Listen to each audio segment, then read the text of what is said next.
Nós estamos numa série de mensagens que diz o que Jesus disse.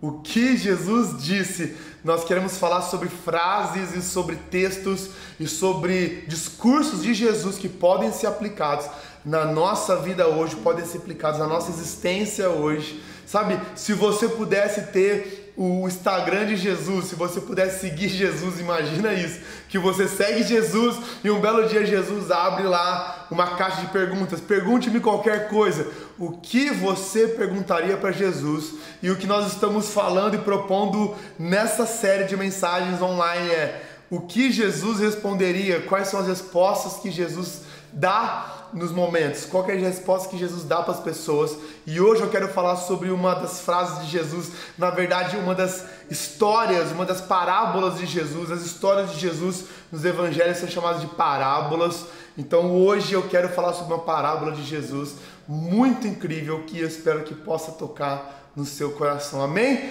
Eu estou falando muito rápido, eu estou muito animado, então eu vou falar mais devagar. Mateus capítulo 13, versículo 31. Mateus capítulo 13, versículo 31. Jesus começa já falando, olha o que a palavra de Deus fala.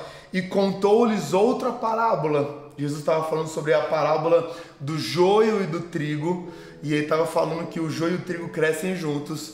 E aí os trabalhadores perguntaram para aquele dono daquele trigo, você quer que a gente separe agora? E Jesus falou, não é necessário separar o joio e o trigo agora, deixa que eles cresçam. E logo Jesus emendou em outra história, que é essa história, Mateus capítulo 13, versículo 31. E contou-lhes outra parábola, o reino dos céus é como um grão de mostarda que um homem plantou em seu campo. Embora seja a menor dentre as sementes, quando cresce, torna-se uma das maiores plantas e atinge a altura de uma árvore, de modo que as aves do céu vêm fazer os seus ninhos em seus ramos. O reino dos céus é semelhante a uma semente de mostarda, que era a menor semente que eles tinham conhecimento na época. É a semente que um homem planta no seu campo. Apesar dela ser uma pequena semente, quando ela cresce, ela se torna uma planta gigantesca, chegando à estatura de uma árvore, e ela é tão grande que as árvores dos céus vêm fazer os seus ninhos em seus ramos. Olha que interessante, olha a parábola de Jesus. O reino dos céus é grandioso, ele é poderoso, mas ele é semelhante a uma semente, uma pequena semente, algo pequeno, algo que talvez não chame a atenção. Um grande reino é semelhante a uma pequena semente. Imagina você plantando hoje uma semente. Vamos melhorar isso ainda, melhorar essa ilustração. Quando você olha para uma árvore hoje, dificilmente você consegue imaginar que ela foi uma pequena semente. É ou não é? Pequenas sementes enterradas ao solo, ninguém vê. Com o passar do tempo, se tornam coisas grandiosas, tão grandes que os pássaros vêm fazer ninhos. O reino dos céus é semelhante a uma pequena semente. Depois Jesus continua falando que o reino dos céus é como fermento colocado numa massa, e depois que misturado a massa, você não consegue mais definir o que é massa e o que é fermento, porque os dois se misturam. Coisas pequenas, sabe? A gente, nessa época, nessa nossa história que nós vivemos hoje, na verdade, a nossa geração, na nossa contemporaneidade, olha que palavra difícil, contemporaneidade. A nossa geração está muito acostumada a celebrar coisas grandes, é ou não é?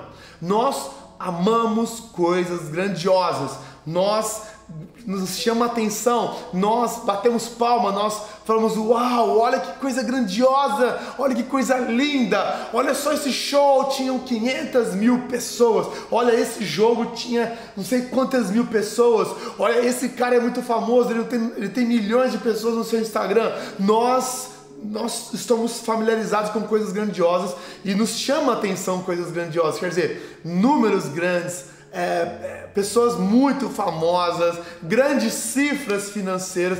Nós estamos muito acostumados com coisas grandes. Seja sincero, seja hoje honesto. Nós somos impactados por coisas grandes. E porque nós somos impactados por coisas grandes, nós celebramos mais coisas grandes do que coisas pequenas. Nós celebramos mais coisas que são famosas, coisas que atingem um grande pico de coisas, de pessoas. Nós celebramos coisas grandes. Eu sou assim também. Quando alguém vem falar pra mim, cara, esse cara é muito famoso, esse cara, ele tem muitos seguidores, esse vídeo tem muitos views. Olha, nós particularmente, eu pelo menos, me chama a atenção. Eu falo, caramba, esse cara deve ser muito famoso. Olha, esse cara deve ser muito bom no que ele faz, porque ele atingiu uma relevância muito grande. Nós atrelamos relevância a números, é ou não é? Nós atrelamos e alinhamos relevância à influência. Normalmente a gente acha que pessoas que têm muita influência, elas têm mais relevância.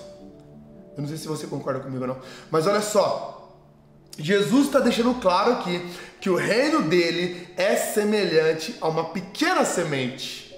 Pequena semente, pequenas coisas. O problema da gente só celebrar coisas grandes, presta atenção nisso, o problema da gente só celebrar, só bater palmas, só engrandecer coisas grandes, é que nem sempre a gente vai conseguir fazer coisas grandes. Nem sempre a gente vai conseguir grandes acontecimentos. Uma vida não é feita apenas de grandes acontecimentos, assim como uma história não é escrita apenas por grandes coisas. Na realidade, na maioria das vezes, na maioria na nossa vida, dos momentos da nossa vida, nós passamos por momentos normais e às vezes a gente tem momentos grandiosos, momentos com grandes coisas. Eu não sei se você está entendendo o que eu estou querendo dizer, mas a gente tem uma vida normal, cara. Coisas simples que acontecem diariamente. Você está em momentos com a sua família, momentos com seus amigos. E sabe, não é sempre, costumeiramente, que acontecem coisas grandes na nossa vida. E esse é o problema, quando a gente só celebra coisas grandes, a gente só fica feliz com coisas grandes, e nosso coração só se enche com coisas grandes, mas a maioria do tempo da nossa história são as coisas simples que nos abastecem, são as coisas simples que nos acontecem, são os pequenos encontros, as pequenas casualidades, são as coisas simples que fazem parte do nosso dia. E quando a gente só celebra coisas grandes, a gente passa a ter o nosso coração entristecido porque a gente não consegue celebrar coisas pequenas. Olha, eu vou falar muito sobre isso hoje. Eu vou usar muito isso, pequenas coisas, pequenos momentos, coisas simples, porque eu acredito que isso tem queimado no meu coração, sabe? A gente tem vivido por muito tempo na nossa vida uma supervalorização de coisas que às vezes não precisam ser valorizadas. Presta atenção nisso, por favor, abra o seu coração para isso. Às vezes o que importa para muitas pessoas é onde eu estou, com quem eu estou, como eu estou, o lugar que eu estou e como foi aquilo lá. E sabe, a gente enche o nosso feed com isso, a gente enche nossa boca para falar disso, a gente enche as nossas experiências para falar disso, mas na maioria da nossa vida, na maioria da nossa história, nós estamos cheios de coisas simples e coisas pequenas e a gente não pode se alegrar apenas quando grandes coisas acontecem. A gente não pode se alegrar, sabe? A gente precisa celebrar também os almoços simples com a nossa família. A gente precisa celebrar também, às vezes, quando a gente dá uma risada com o nosso filho ou com as pessoas que nós amamos na nossa casa, sabe? Coisas simples que acontecem e a gente nem percebe. Esses dias aconteceu algo tão engraçado comigo. Eu tava dormindo e a minha filha tava junto comigo, dormindo, a gente tava tirando aquele cochilinho, sabe, de final de semana, e aí um barulho aconteceu. E aí eu me levantei e para ver o que estava acontecendo, tá um barulho na minha casa, e aí não era nada. E ela falou, nossa, e a minha filha falou, eu quero dormir, cara, eu quero dormir. Nossa, que barulho. E aí quando eu voltei para deitar de novo com ela, ela já estava em pé, assim, vindo pro meu encontro, e filha, assim, eu falou que queria dormir. Ela falou assim, agora eu já acordei, agora é bom fazer alguma coisa. E cara, eu fiquei o dia todo rindo dessa atitude da minha filha de 6 anos. Foi tão simples, sabe? Tão ridículo talvez ao olhar de algumas pessoas, mas pra mim foi tão engraçado e foi tão legal e foi tão gostoso. Aquele momento eu abracei ela, sabe? Eu celebrei o amadurecimento dela, sabe? Eu celebrei a maneira como ela cresce, sabe? Cada vez mais vai me surpreendendo. Você já celebrou as pequenas surpresas que acontecem na sua vida, talvez essa semana? Você celebrou coisas simples que acontecem? Você celebrou, sabe, momentos que não são grandes momentos, não é digno de você colocar no seu Instagram, não é digno de você fazer um story. Mas será que esses momentos também têm alimentado o seu coração? Ou a gente só se sente significado, a gente só sente que a gente existe quando acontecem coisas grandes? Será que a gente só sente que a gente tem sentido Será que a nossa vida só tem relevância quando acontece algo que seja digno do feed? Não sei se você está conseguindo entender isso, eu estou abrindo meu coração aqui para você. Eu espero que você entenda, porque o reino dos céus não é feito apenas de grandes conquistas. O reino dos céus não é feito apenas de grandes viagens ou de grandes coisas no feed, mas existe um segredo nas pequenas coisas. Olha que interessante o paradoxo do reino. O Filho de Deus, o Filho do Criador do Universo, se fez criatura. E mesmo sendo criatura, ele nasceu e foi posto numa manjedoura. Cara, é um paradoxo. Muitos acreditavam que ele viria como o Messias, viria com um grande reinado, com um grande domínio, mas Jesus veio de maneira simples. Ele mesmo diz: venham a mim, vocês que estão cansados e sobrecarregados, e eu vos aliviarei. Aprendam de mim, porque eu sou manso e simples, manso e humilde. Eu sou uma pessoa simples. Cara, aprenda de mim, sabe? A gente precisa começar a aprender. E simplicidade não quer dizer questão financeira. Simplicidade e mansidão não diz respeito a quanto de finanças você tem ou a questão social, mas diz respeito a um coração que entende que Deus também está nas pequenas coisas, e é um coração que não se ensoberbece na montanha e também não se sente mal no vale, sabe? É um coração que está grato no Senhor, independente das grandes ou pequenas coisas. Não sei se você está fazendo sentido para você ou não, mas mais que isso, o reino dos céus, ele é real e ele é poderoso para nos fazer mesmo pequenos grandes. Presta atenção nisso. Mesmo quando nós estamos pequenos, quando nós nos sentimos pequenos, nós podemos ser grandes no Senhor. Porque talvez você se olhe de uma maneira pequena. Eu já falei sobre a simplicidade de uma semente e a simplicidade do reino, e a gente tem no nosso coração essa simplicidade. A gente não pode achar apenas que Deus está nas grandes coisas, porque Deus está em tudo que acontece na nossa vida. Deus está em todos os momentos. Mas eu quero dizer também para você que às vezes se olha de maneira pequena. Presta atenção nisso. Você que talvez o seu feed não é o melhor, você que não tem grandes experiências, você que não tem grandes conexões, você que não tem amigos famosos. Eu queria ter muitos amigos famosos. Eu queria ser amigo do Kanye West também. Eu queria ser amigo também do Marcos Mion. Não sou.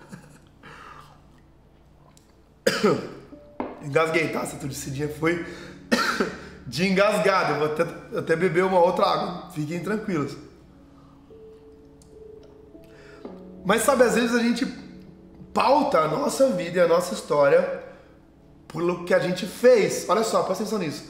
Se a gente viver como métrica, se a gente tiver a nossa régua, a nossa meta de sucesso, acontecimentos, bons acontecimentos, muitas vezes nós vamos nos frustrar. Por quê? Porque nem sempre coisas grandes acontecem, mas quando nós entendemos que um Deus grandioso também está nas pequenas coisas, e Ele faz com que pequenas coisas, e Ele faz com que pessoas que se sentem pequenas façam coisas grandiosas, você vai começar a viver o reino. O reino dos céus também está em coisas pequenas, e também agem em pessoas que se sentem pequenas. Na realidade, o que eu quero falar é: Deus usa coisas que se consideram pequenas para fazer coisas grandiosas. Presta bem atenção nisso, cara. Isso, mano, você precisa, por favor, conecta nisso. Olha só, Deus usa pessoas que acreditam que não conseguem. Deus usa pessoas que acreditam que, cara, não vou conseguir, eu não vou conseguir fazer isso. Deus usa pessoas que acreditam não ter relevância, não ter influência, não ter significância para fazer coisas grandiosas. Moisés era um homem gago que morava no deserto, e Deus o chamou para ser o emissário da mensagem dele até Faraó. Moisés era gago, para pensar nisso, e Deus o levou a ser o embaixador ali, o representante dele diante do Faraó, para libertar o povo hebreu. Você imagina esse homem: eu sou gago, eu não vou conseguir. E Deus fala: vai você vai. E Moisés fala: manda Arão. Arão fala bem, Arão fala bonitinho, eu não falo bem. Deus fala: ei, você que vai. E Deus usou Moisés, um homem de língua pesada, como a palavra de Deus fala, para ser o libertador do povo hebreu. Deus usa pessoas assim. Deus usou José do Egito, que era um homem sonhador, que era um menino que era um dos mais novos, na verdade o mais novo dos seus irmãos. Deus usou ele. Ele foi vendido como escravo, ele foi um ex-presidiário, de maneira injusta ele foi preso, e Deus usou para ser um governante, para não permitir que a fome destruísse o povo naquela época. Deus usou José do Egito. Presta atenção nisso. Um homem que era um ex-escravo, um ex-presidiário, se tornou a segunda voz no mundo da época. Daniel, ele era um escravo. Daniel, ele foi levado, um jovem escravo hebreu, foi levado para o reino que não era o reino dele. Deus o levou para quê?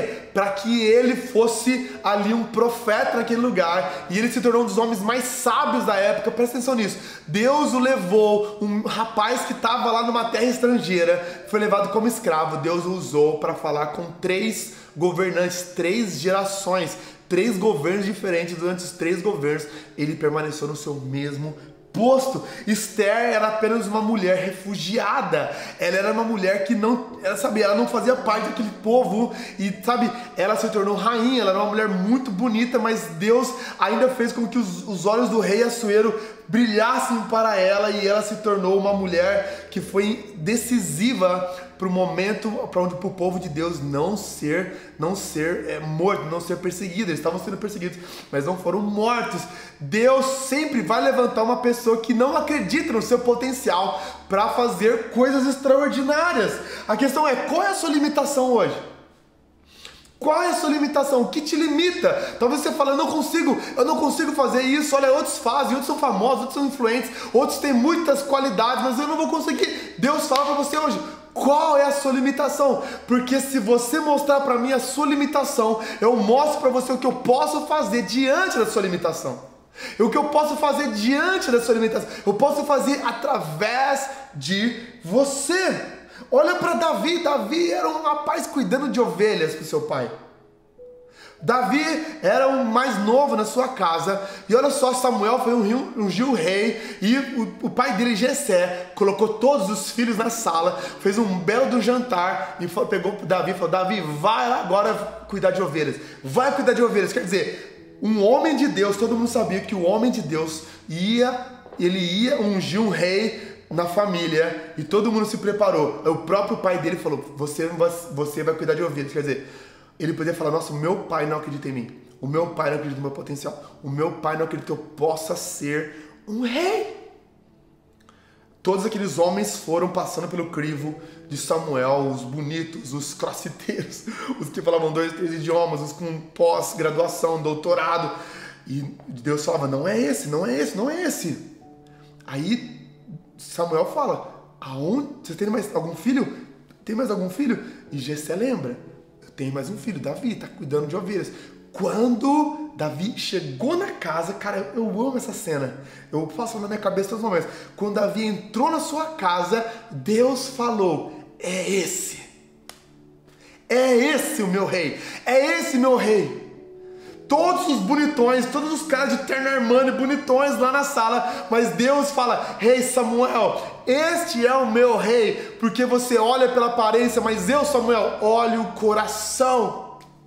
Eu olho o coração, sabe? Deus pode fazer coisas grandiosas com pessoas que talvez aos olhos de muitos não possam fazer nada, mas Deus pode fazer qualquer coisa através de uma pessoa que tem um coração nele. Cara, eu tô muito empolgado com isso, presta atenção nisso. Às vezes a gente se limita, cara. Eu me limito muitas vezes, cara.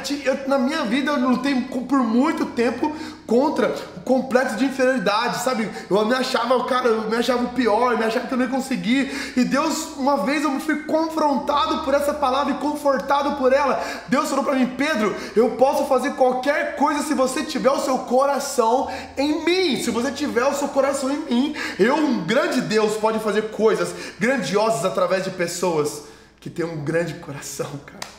Presta atenção nisso.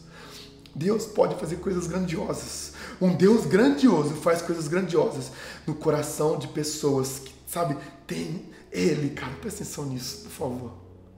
Deus não precisa de influencers. Deus não procura os maiores. Deus pega pessoas que têm um coração e faz deles maiores. Uau! Deus não procura os maiores. Deus eleva quem tem coração a ser maior. Davi foi lá e matou Golias. Ninguém quis matar, nem Saul, que era o rei, quis matar. E Davi foi lá e matou Golias, não com a armadura de Saul, mas com como Deus ensinou a ele, como Deus mostrou a ele. Ei, 1 Coríntios capítulo 1, versículo 26. Olha, 1 Coríntios 1, 26 diz assim: irmãos, pensem no que vocês eram quando foram chamados. Pensa como você era antes de conhecer Jesus. Pensa como você era antes de Jesus te encontrar. Poucos eram sábios, segundo os padrões humanos. Poucos eram poderosos. Poucos eram de nobre nascimento. Muitos não eram sábios, muitos não tinham um bom sobrenome. Mas Deus escolheu o que para o mundo é loucura para envergonhar os sábios. Escolheu o que para o mundo é fraqueza para envergonhar o que é forte. Sabe por quê? Porque se Deus escolher pessoas grandiosas para fazer coisas grandiosas, essas pessoas podem cair no engano de achar que foram elas, mas Deus escolhe as coisas loucas desse mundo para envergonhar as sábias, sabe? Deus escolhe pessoas que não são para mostrar o que Ele é. Deus chama e convida pessoas que são simples para fazer coisas grandiosas, para que eles não percam o coração, não percam a simplicidade. Ei, presta atenção nisso. Deus, Ele espera de você um coração nele, para que ele possa fazer coisas grandiosas. Jesus não vê nada pequeno. Jesus não vê nada pequeno. Quando Deus olha para você, talvez você tenha uma promessa de Deus, presta atenção nisso. Talvez você tenha uma promessa de Deus e você fala, isso nunca vai acontecer. Olha para a minha realidade. Quarentena, o mundo parando. Não, é impossível isso acontecer. Se Deus te prometeu, Ele vai cumprir. Sabe por quê? Porque Deus não olha para você como você é hoje. Deus olha para você e Deus promete para você o que você pode ser através do poder dEle. Do poder dEle. Deus chama você. Deus, Ele quer... Presta atenção nisso. Deus, Ele te dá coisas grandiosas para você fazer. Ele te dá promessas do que Ele pode fazer junto com você. Deus chama você para ser parceiro dEle no seu próprio destino. Presta atenção nisso. Deus, sabe, Ele te dá uma promessa para que você a persiga. Sabe, muitas pessoas não conseguem fazer algo grandioso porque não acreditam na palavra de Deus, não acreditam nas promessas de Deus, não acreditam que Deus possa fazer algo, e Deus, Ele quer fazer coisas grandiosas no coração daqueles que acreditam nele. Jesus, olha só, Jesus chamou Pedro. Pedro era um pescador. Jesus foi lá, vocês conhecem essa história, talvez você não conheça, mas Jesus chamou Pedro. Pedro estava pescando, Pedro era um bom pescador. E Pedro, com Jesus, segundo a palavra de Jesus, fez uma pesca grandiosa, uma pesca que recorde, uma pesca que, sabe, deu lucros de 10 vezes para ele. Talvez Pedro, naquela ótica, falou, Jesus, vamos fazer uma parceria aqui, Jesus. Vamos fazer uma sociedade. Você fala onde está o peixe, eu vou lá e pesco. Com certeza, se Jesus tivesse aceitado a ideia, você imagina isso? Se Jesus falasse, Pedro, vamos fazer o seguinte, você vai ser um grande pescador, eu vou te ensinar a você orar, ou você vai crer na minha palavra, você vai ser o rei aqui do Mar da Galileia, você vai ser o rei dessas águas, você vai ser o maior pescador da história dessa época. Você pode ter certeza que nós não conheceríamos o Pedro da Bíblia, o apóstolo Pedro, nós não conheceríamos esse discípulo de Jesus. Sabe por quê? Porque se Jesus limitasse a fazer o que Pedro sonhava, Pedro ia ser só um pescador. Mas Jesus falou, ei Pedro, me siga que você vai ser pescador de homens, você vai fazer algo maior. O seu sonho te traz até aqui, o meu sonho, Pedro, te leva a muito além. O seu sonho é limitado, mas o meu sonho é ilimitado. E presta atenção nisso, talvez alguém agora está ouvindo isso, é muito importante você prestar atenção nisso. Talvez o seu sonho é muito pequeno perto do sonho de Deus, porque você só sonha diante das suas limitações, você só sonha diante da sua história, você limita o seu sonho diante do que já aconteceu na sua vida. Não limite o seu sonho, porque o sonho de Deus é sempre maior que o seu. Eu sei os pensamentos que eu tenho para você, eu sei os sonhos que eu tenho para você. Os pensamentos do Senhor são mais altos do que os nossos, os sonhos dele são mais altos que os nossos. Deus tem sonhos maiores para você. O reino dos céus é como uma pequena semente. Deus usa coisas pequenas. Deus usa coisas pequenas. Deus usa pessoas que se sentem pequenas. Deus usa pessoas que têm síndrome de mediocridade. Tem pessoas que se sentem pequenas, pessoas que se menosprezam. Deus usa essas pessoas para fazer coisas grandes. A questão é, com o que você tem hoje, com o que você é hoje, faça algo grandioso, sabe? Deus está te chamando para fazer algo grandioso através de um Deus grandioso com um propósito grandioso. Deus não faz nada pequeno. Deus não faz nada pequeno. Então, se Ele te chamou, Ele tem algo grande para você fazer. Eu quero falar para você hoje que Jesus acredita em você. Presta atenção nisso. Se você só vai prestar atenção numa coisa, em toda essa experiência online, presta atenção nisso. Deus acredita em você, Jesus acredita em você. Quando Deus olha para você, Ele não olha pelo seu passado. Quando Deus olha para você, Ele não olha segundo as suas limitações. Ele não olha os seus diplomas na parede. Ele não olha o seu sobrenome. Ele não olha você pelos seus medos. Ele olha você pelo que Ele pode fazer através de você, cara. Presta atenção nisso. Deus não olha você segundo as suas limitações. Você conhece as suas limitações, sabe? Às vezes a gente é acusado por nós mesmos diante dos nossos fracassos, mas Deus, Ele não se importa com os seus fracassos, porque, sabe, Ele pode fazer algo grandioso através da vitória que Ele já teve na cruz por nós. Cara, eu quero convidar você para isso, cara. O reino dos céus é uma pequena semente, é como uma pequena semente. Nós podemos experimentar do reino. Coisas pequenas fazem coisas grandiosas. O reino dos céus é uma semente de mostarda que pode se tornar uma planta enorme. O reino dos céus é algo que, uma semente que é uma pequena semente, pode se tornar uma grande árvore. Deus olha você como árvore. Mesmo que você hoje seja uma semente, mesmo que você seja uma pequena semente, presta atenção nisso, cara. Isso está sendo importante para alguém agora. Mesmo que você se olhe no espelho hoje como uma pequena semente, quando você se olha pelo espelho de Deus, você já vê uma grande árvore, cara. Eu quero orar por você hoje. Talvez você se sinta pequeno. Essa é a primeira oração que eu quero fazer hoje. Você se sente pequeno nessa noite. Você olha para a sua realidade. Pedro, olha como que está minha vida financeira, como está minha vida emocional. Olha como que estão meus relacionamentos. Ei! Começa a se olhar pelo prisma de Deus para você. Como Ele te olha. As promessas dele estão vivas, a palavra dele não volta. Ele olha para você desse mesmo jeito, o mesmo amor que Ele olhou para você naquela cruz. Ele olha para você hoje, cara.